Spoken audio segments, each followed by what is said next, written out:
স্বাগতম জনাইছোঁ। বৰ্তমান যাই আছোঁ মই নলবাৰীত। আহক নলবাৰীত কি চলি আছে চাওঁ। আৰু মোৰ লগত আছে মানস। মানস কেনেকুৱা লাগিব আজি নলবাৰীত যায়? উপাৰ্জনৰ পথ। মই ল'ৰা ছোৱালীক কোনোদিন পইচা নোখোজোঁ। মই নিজ হাতে কৰ্মই ধৰ্মক বিচাৰ। আজি বিশ্ব পৰিৱেশ দিৱস নহয়, মোৰ লগত আছে এতিয়া মহন্ত দা কি খবৰ? খবৰ বঢ়িয়া। আমি এতিয়া যাই আছোঁ মানে মেণ্ডেলা যি আতি বুলি কয়, মানে তেওঁ মানে হাজাৰ ধৰি গছ ৰুইছিল, মানে বহুত গছ ৰুইছিল। তেওঁ মানে পূৰা ৰেকৰ্ড কৰিছে, মানে নলবাৰী বুলি নহয়, অসম ৰেকৰ্ড কৰিছে। তো তাতে আজি গৈ আছোঁ। তো আতিৰ অলপমান কেনেকুৱা কি মনৰ কথা সুধিম। আজি বিশ্ব পৰিৱেশ দিৱস হৈছে, তো আমাৰ লগত আছে মৃদুল ভাই। তো এতিয়া যাই আছোঁ।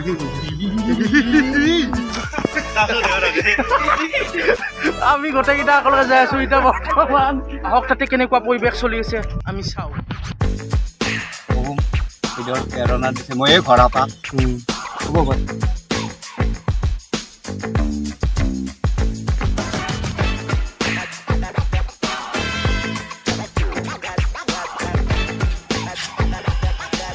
আহি পালোঁ আমি। সকলোৱে তেখেতক মৰমতে আতি বুলি মাতে। আৰু এইবিলাক যি গছ গছনি দেখা পাইছে আপোনালোকে, চব তেখেতে ৰোৱা। আতি আহি আছে, ঘৰত গৈছে, গৰু তাৰমানে দৰৱ দিছে আৰু আহি আছে তেখেতে।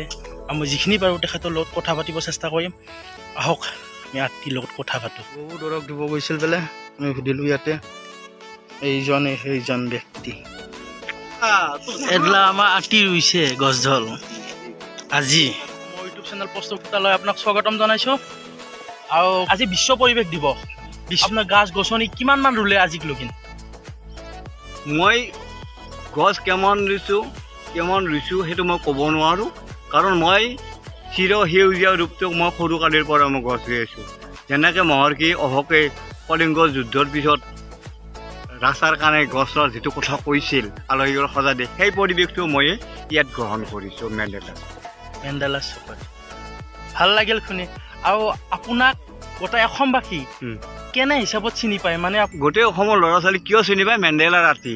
মেণ্ডেলা যিমান য'তে যিমান ল'ৰা ছোৱালী পঢ়িব আহিছে আতিত তাকে লৈ আহে। মই মৰমৰ গাল পাৰোঁ আৰু নাটক কৰি থাকোঁ, এনেকৈ ৰোল কৰোঁ। ৰোল কৰি তেওঁলোকে মোক আঁকোৱালি লৈছে। গোটেই অসমৰ ল'ৰা ছোৱালীলৈ মোৰ সশ্ৰদ্ধ প্ৰণাম নাতিলৈ সদায় থাকিব মই জীয়াই থকালৈ। এই মোৰ ভগৱানত মোৰ প্ৰাৰ্থনা, যাতে নাতিবোৰ সদায় ভাল কামলৈ আগবাঢ়ি আহে আৰু অসমৰ কাৰণে সেউজীয়া শিল্পটো গঢ়ি তোলক। নতুন প্ৰজন্মই তেওঁলোকৰ ওচৰত মই শ্ৰীচৰণত সেৱা লৈছোঁ। আৰু মই শুনিব পাইছোঁ আপুনি 2খন না 3খন শ্বৰ্ট ফিল্ম কৰিছে।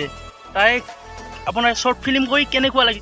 মই জীৱনত ভবা নাছিলোঁ শ্বৰ্ট ফিল্মৰ কথাটো, কিন্তু মোৰ মৰমৰ নাইতা চিন্ময় বাৰ্মাৰ নিৰ্দেশক্ৰমে মই 2খন চুটি ছবিত অভিনয় কৰিছোঁ।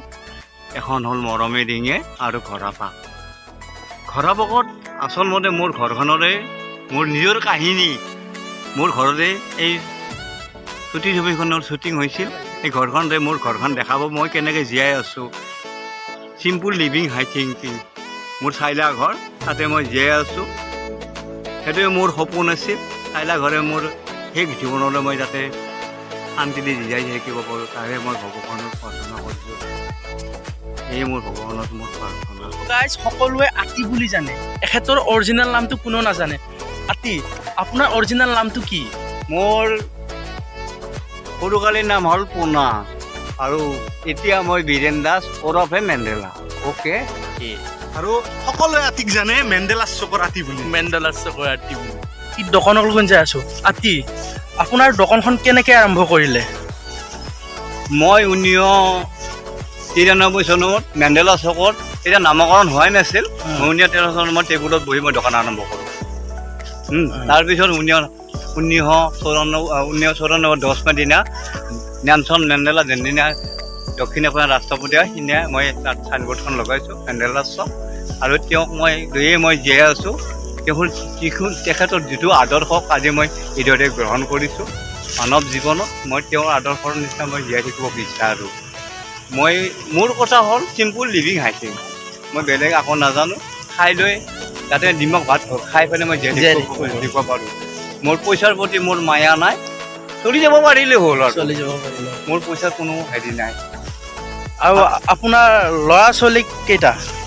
মোৰ মোৰ ল'ৰা দুটা বোৱাৰী, 3টা নাইতা আৰু আমাৰ অসমীয়া তিৰি বুলি ক'লি মোৰ 30জনী আৰু তেওঁৰো আজি 7 বছৰ হ'ল ব্ৰেইন ষ্ট্ৰক হৈছে, মাত কথা নাছিল, এতিয়া ভগা মাত কথা কয়।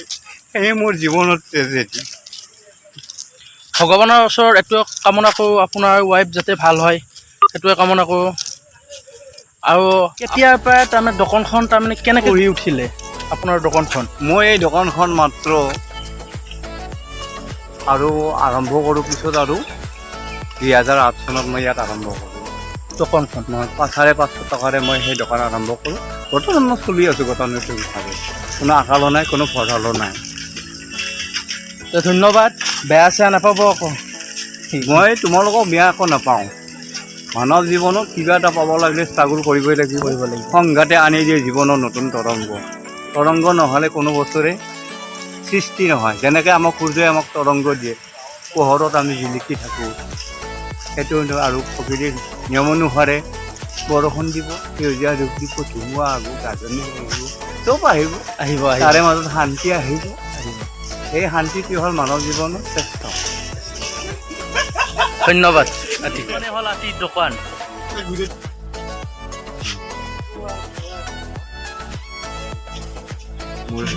বিলীন হৈ যাই আছোঁ আৰু বিশ্বই আজি সেউজীয়াকৈ ৰৈ আছে, সেউজীয়া ৰূপত। কিন্তু আমাজনৰ যিটো পৰিৱেশ দেখা পালে সঁচাকৈ দুখ লগা। এমাজন জংঘল যাওঁ আমাজনৰ এই যে প্ৰাকৃতিক দুৰ্যোগ জুই লাগিছিল, সেই কাহিনীবিলাক এতিয়াও দেখিলে মোৰ দুখ লাগে। মই প্ৰকৃতিক আজি বুলি ভাল পোৱা কথা মই নকওঁ, মই সৰুকালৰ পৰা মই প্ৰকৃতিক ভাল পাওঁ। আৰু আচলতে মই ভাল পাওঁ কি সেউজীয়া ৰূপটো। এই বিশ্বত গোটেই সেউজীয়াই ৰূপ, বেলেগ আতি আমাৰ স্কুটি চলাব, দুডাল ব্ৰেক, নতুন মডেল। আৰু আতিৰ মানে এক্সপিৰিয়েঞ্চ মানে চবতে আছে, গাড়ী চলা থাকে। কোনো উদ্দেশ্য কোনো সৃষ্টিৰ মূল্য নাই, চিম্পুল লিভিং আছে।